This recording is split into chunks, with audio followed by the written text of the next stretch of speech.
নমো নারায়ণ শ্রী কৃষ্ণায় নম, নম রাধা কৃষ্ণায় নম। আগামী 8ই আগস্ট 22শে শ্রাবণ শুক্রবার দিবা দুপুর 1:57 হইতে, মানে 22শে শ্রাবণ 8ই আগস্ট শুক্রবার দুপুর 1:57 গতে সেই সৌভাগ্য রাখি পূর্ণিমা পড়ছে। আর 23শে শ্রাবণ শনিবার 9ই আগস্ট ওই দিন থাকছে দুপুরবেলা 1:41 গতে পূর্ণিমা ছেড়ে যাচ্ছে। কিন্তু আমরা রাখি বন্ধনটা কিন্তু আমরা পঞ্জিকা মতে কি পাচ্ছি 9ই আগস্ট রাখি বন্ধন, কিন্তু শাস্ত্র অনুযায়ী পূর্ণিমাটা কিন্তু পাচ্ছি শুক্রবার 8ই আগস্ট। তা দেখুন, প্রথমে আমি আমার সকল শিষ্য ভক্ত এবং শুভানুদেরকে আরও একবার নতুন করে কৃতজ্ঞতা এবং ধন্যবাদ জানাই যে আমার প্রোগ্রামটা আপনারা দেখছেন, লাইক করছেন, কমেন্ট করছেন, প্রত্যেকই প্রোগ্রামটা আপনারা দেখছেন।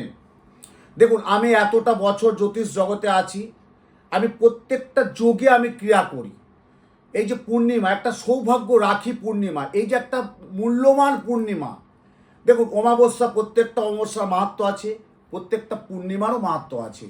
এই দিন একটা বিশাল বিশাল বিশাল পূর্ণিমা, যেহেতু সৌভাগ্য রাখি পূর্ণিমা, একটা মিলন মহান রাখি পূর্ণিমা, বিশ্বকবি রবীন্দ্রনাথ ঠাকুরের সেই রাখি বন্ধন।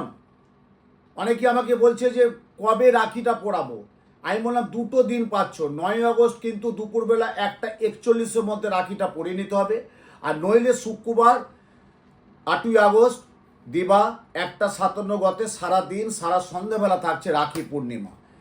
তাই এই রাখি পূর্ণিমায় যেটা আমি বিশেষ ক্রিয়া করব, বেহালায়, শিলপাড়া, বড় বাগানে, আমার মা রাজরাজেশ্বরী মন্দিরে প্রত্যেককে নাম গোত্র পুজো পাঠ যজ্ঞ নারায়ণের প্রসাদ এবং আমার মায়ের প্রসাদ প্রত্যেককে গ্রহণ করতে পারবেন।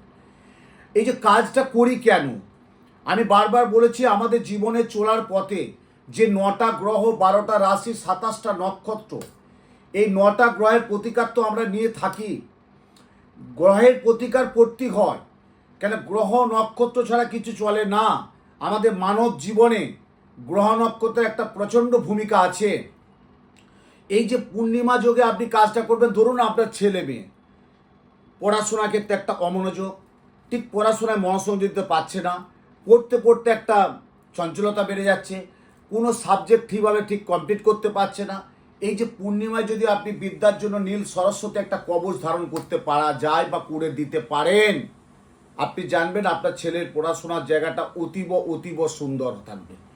ব্যবসায় প্রচণ্ড গোলমাল চলছে, অর্থনৈতিক অসুবিধে চলছে, অর্থনৈতিক লেনদেনের মধ্যে অসুবিধা চলছে, ঋণগ্রস্ত হয়ে যাচ্ছেন, আয়ের চেয়ে ব্যয় বেশি হয়ে যাচ্ছে, সংসার খরচ টানতে পারছে না, কোনো ব্যাংক বা ইত্যাদি লোন আপনি পরিষেবা দিতে পারছেন না, শোধ করতে পারছেন না, একটা মানসিক দিকে একটা ডিপ্রেশন চলে যাচ্ছে, মনে একটা বাজে নেগেটিভ ভাব চলে আসছে, তাহলে কি আপনি ব্যবসা ছেড়ে দেবেন? না, আপনাকে ভাবতে হবে যে এই টাইমটা, সময়টা আপনার খারাপ যাচ্ছে।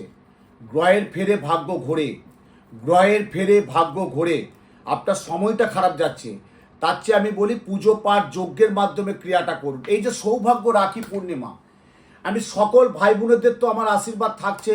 আমি এত বছর জ্যোতিষ জগতে আছি, আমার কাছে প্রচুর দীক্ষিত অনেক আছে, তাদের বাচ্চা টাচ্চা হয়েছে, নাতি নাতি আমার আছে। দাদা, রাখি পূর্ণিমা আমি কিন্তু মেয়েকে নিয়ে যাচ্ছি, আমার কিন্তু রাখি পূর্ণিমায় কিন্তু আপনাকে রাখি পড়াবে, বাবা তোমাকে রাখি পড়াবে অবশ্যই। এই যে রাখি পূর্ণিমা একটা ভ্রাতৃত্বে বোনের একটা সুন্দর মিলন থাক না, সারা জীবন তো ভাই বোনের একটা সম্পর্ক ক্লেশ হচ্ছে, অশান্তি ঝামেলা চলছে, কিন্তু এই সময়টা একটু সবাইকে বলে একটু ভালো থাকুন।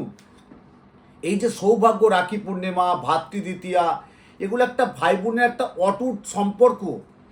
এবং আপনি পুজো পাঠ করে যে আপনার অশুভ গ্রহগুলো যদি ঠিক মতো প্রতিকারটা করতে পারেন, দেখুন আমি বারবার বলছি, গ্রহ নক্ষত্র থাকবেই, ওনারা আছেন, ওনারা সব সময় সব কিছু খারাপ করতে পারে না, অনেকটা ভালো দেয়, কিন্তু ভালোর প্রশস্ত থাকার জায়গাটা আপনাকে বেছে নিতে হবে। এই যে এত বছর মানুষের আমি কাজ করছি, তা প্রত্যেকটা মানুষের আমি যতটুকু পারি, আমার যেটুকু জানা, সেই জানার থেকেই আমি আমার জ্যোতিষ এবং তন্ত্রের মাধ্যম দিয়ে হোম যজ্ঞ, আমি আগেও বলেছি এখনও বলছি, যজ্ঞ কি করে পাপের ভাগকে কমিয়ে দেয়। একটা লেনিয়ান শিখা যজ্ঞের মাধ্যমে, হ্যাঁ, ঘৃত মধু শর্করা দিয়ে এবং হোমাদ দিয়ে যজ্ঞের ঘি বিল্লপত্র নাম গোত্র দিয়ে যখন পবিত্র বেদ মন্ত্র উচ্চারণে আপনি বাস্তু দোষ কাটাচ্ছেন, আপনি কি প্রতিকার করবেন? একটা বাস্তু দোষ কাটাতে গেলে কেউ বাস্তু যন্ত্রণ দিচ্ছে, আমিও দিয়ে থাকি, কেউ শ্রী যন্ত্রণ দিচ্ছে, আমিও দিয়ে থাকি। কিন্তু একটা বাস্তু যজ্ঞ যদি আপনি করতে পারেন, যে বাস্তু যজ্ঞটা আপনি যজ্ঞের মাধ্যমে সৌভাগ্য রাখি পূর্ণিমা 8ই আগস্ট শুক্রবার দুপুরবেলা বেহালা শিলপাড়া বড়বাগান, আপনার কোথাও যেতে হচ্ছে না, আপনি আমার এখানেই এসে কাজটা দেখবেন, নিজে কাজটা করবেন। বিভিন্ন অনেক কিছু আছে। আপনি একটা আইনি ঝামেলায় আছেন, আইন কেন হচ্ছে, কেন আপনার আইনি ঝামেলা হচ্ছে, সেজন্য কেতুর একটা দেখতে হয়। তার থেকেও বলি যে এই যে আইনি ঝামেলা বা আপনার শত্রুতা, প্রচণ্ড শত্রু বেড়ে গেছে, গুপ্ত শত্রুতার প্রভাস বাড়ছে, প্রচণ্ড ক্ষয়ক্ষতি করছে, পরার্থে ক্ষতি করছে, তখন আপনি কি করবেন? আমরা সাধারণত একটা মঙ্গলের প্রতিকার দিয়ে থাকি, একটা কেতুর প্রতিকার থাকি না, সেটাই বড় কথা না। যদি একটা বগলামুখী যজ্ঞ আপনি করতে পারেন, মা বগলামুখী দশমা বিদ্যার এক রূপ মা বগলামুখী যজ্ঞ, সেটা যদি করতে পারেন দেখবেন আপনি অনেক শত্রুর হাত থেকে অনেকটা উপকৃত হবে, অনেকটা ভালো থাকবেন। সেই শত্রু আপনার বিশেষ কিছু ক্ষতি করতে পারবে না, আমি উত্তম শাস্ত্রী বলছি। আমার কাজটা হচ্ছে এই জ্যোতিষ জগতে থেকে মানুষকে কতটা পরিষেবা দেওয়া যায় এবং পরিষেবা দেওয়ার মাঝখানে আপনি যতটুকু কাজ করতে পারবেন। তাই এই যে 8ই আগস্ট শুক্রবার দুপুরবেলা এই যে আমি আমার মায়ের মন্দিরে বসে পুজো পাঠ হোম যজ্ঞ করে, যার যার দোষ আছে, যার যার অশুভ গ্রহ থাকবে থাক না, একটু নাম, একটু গোত্র, একটু পুজো পাঠ হোম যজ্ঞ করে সেই দোষটা কাটান। অনেকে হয়তো বলছে যজ্ঞ কি, অনেকেই বলে আরে ভাই যজ্ঞ যদি না থাকতো তাহলে এত এত বছর ঋষি মুনি ঋষিরা যজ্ঞের মাধ্যমে অসাধ্য সাধন করতেন না। আজকে 20, 25, 30, 40 বছর আগে কম্পিউটার ছিল না, তা তখনকার মুনি ঋষিরা যজ্ঞের মাধ্যমেই তো অসাধ্য সাধন করেছিলেন। আপনি বাড়িতে গৃহপ্রবেশ করছেন, যজ্ঞ করছেন না। আপনি বাড়িতে বিবাহ দিচ্ছেন, যজ্ঞ হচ্ছে না। আপনি বাড়িতে অন্নপ্রাশন করছেন, যজ্ঞ হচ্ছে না। আপনি বাড়িতে একটা নবগ্রহ পুজো করছেন, যজ্ঞ করছে না। তাহলে যজ্ঞতে একটা বিশাল কাজ আছে।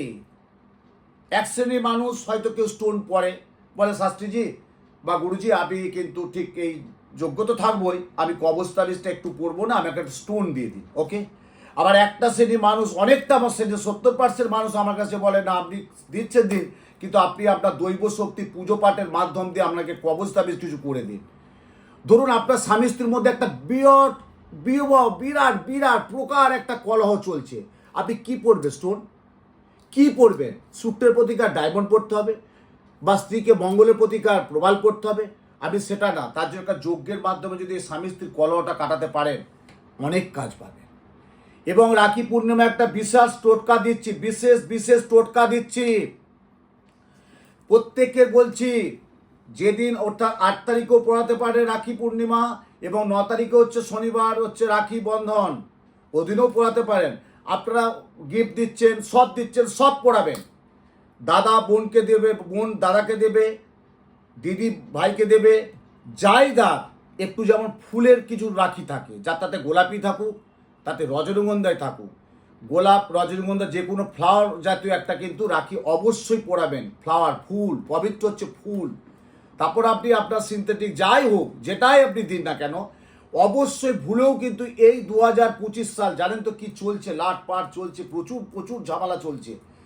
একটু যাতে সৌভাগ্যে সুন্দর একটা বাতাবরণ থাকে, যাতে সুন্দর একটা সম্পর্ক থাকে, আমি সকল বোনেদের উদ্দেশ্যে বলছি, দাদাকে যখন দেবেন, ভাইকে যখন দেবেন, অবশ্যই একটা ফুলের যেমন রাখি থাকে, ফুল বিশিষ্ট ফুল বিশিষ্ট একটা রাখি পরাবেন। এবং ওই দিন দাদারা ভাইয়েরা যদি বোনকে গিফট দিতে চায়, অবশ্যই গিফট একটা দেবেন। কেউ কোনো অন্য কিছু দেয়, যাই কিছু দেয় না কেন, যে কোনো গিফট যাই দেবে, অন্তত গিফট যাই দা, একটু দুর্বা, একটু হচ্ছে ধান, একটু হচ্ছে হলুদ জল, 1 টাকার কয়েন একটা কাঁসার থালায় রেখে অবশ্যই আশীর্বাদটা দেবে। একটু ধান, একটু দুর্বা, একটু হলুদ জল করে দেবেন, একটু হলুদ গুঁড়ো দিয়ে একটু কাঁসার থালায় হলুদ জল করে নেবেন, তার সাথে দুটো ধান্য দেবেন, ধান দেবেন, একটু হচ্ছে দুর্বা দেবেন, 1 টাকার কয়েন দেবেন, দিয়ে একটা প্রদীপ থাকবে, প্রদীপ প্রথমে আশীর্বাদ দেবেন, ধান্য দুর্বা সহিত আশীর্বাদ দেবেন, তারপর ওই প্রদীপের ওটা নিয়ে বোন বা দিদিকে মাথায় দেবেন, দেবেন কতটা সাফল্য, কতটা আশীর্বাদ পাবেন। এই যে রাখি সৌভাগ্য, রাখি পূর্ণিমা, তাই আগাম রাখি পূর্ণিমার প্রত্যেককে আমার আন্তরিক প্রীতি অভিনন্দন। এই 8ই আগস্ট শুক্রবার, শুভ রাখি পূর্ণিমা, শুভ রাখি পূর্ণিমা, সৌভাগ্য রাখি পূর্ণিমা যোগে, এই সৌভাগ্য রাখি পূর্ণিমা যোগে আমার বাড়ি বেহালাতে শিলপাড়া নিজ গৃহ মন্দিরে দুপুর বেলায় বিশেষ বিশেষ ক্রিয়া থাকবে। প্রত্যেকের জন্য যা ক্রিয়া হবে আমি নিজে বসে করব। প্রত্যেকে তার আগে যোগাযোগ করবে। যে চেম্বারে বসি, শুক্রবার সোদপুর, শনিবার মেছেদা, রবিবার বেহালা, বৃহস্পতিবার কালীঘাট, মঙ্গলবার হাওড়া, এই যে চেম্বারগুলোয় বসি নিচে ফোন নাম্বার যাচ্ছে, একটু ফোন করে বুকিংটা করে নেবেন যে আমি রাখি পূর্ণিমা একটা যজ্ঞ করাবো, বিশেষ ক্রিয়া করব। প্রত্যেকেই ভালো থাকুন, রাখি পূর্ণিমায় সুন্দর আনন্দ আনন্দ আনন্দ করে থাকুন। এইটুকু রাধা কৃষ্ণের কাছে, দামোদর বিষ্ণবে নারায়ণের কাছে প্রার্থনা করি, রাধা কৃষ্ণের কাছে প্রার্থনা করি, প্রভুর কাছে প্রার্থনা করি প্রত্যেকে ভালো থাকুন, সুখে থাকুন, শান্তিতে থাকুন। আর আমার প্রোগ্রামটা আপনারা দেখুন, লাইক করুন, কমেন্ট করুন, ভালো থাকুন। জয়।